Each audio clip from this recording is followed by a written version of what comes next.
Well, I think what they're doing today is brilliant.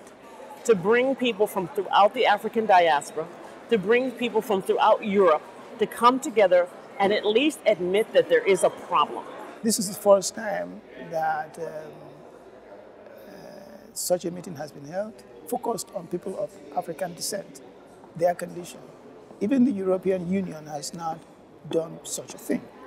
If you look at the European Union, their policy papers, how they address the problems of racism and all that, they don't mention blacks at all. They don't mention people of African descent, as if we do not exist.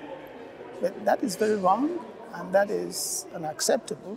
This is why we think that what the OSCE did to summon this meeting is very, very important. I think it's a way to raise the attention, to draw the attention to an issue that is invisible in Europe.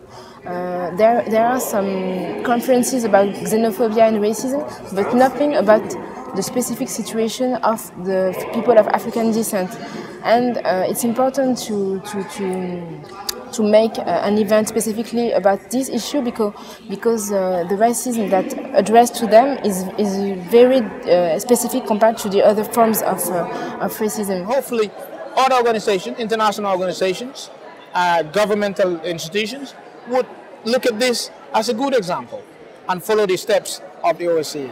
The OSCE is in a really powerful position to bring people together, to marshal political will, and to give the kind of guidance and support for governments in addressing these issues of racial inequality and racism. Organizations like OSCE and the United Nations and organizations like mine have the ability and the obligation to capacity build, to teach people on the ground how to deal with the racism in their own community, how to become part of the political process, how to become part of the voice in their own communities, and we should support them from around the world so that you're not the single voice out there alone screaming racism. You get to become part of the government. You get to become part of a board of people that regulates police actions, or if I heard lots of stories about the rise of neo-Nazism. You get to have a voice in the government, in non-governmental organizations that would say, no, we're not having that again. They hear about ways that people have responded to incidents of racism, xenophobia, and hate crimes more generally.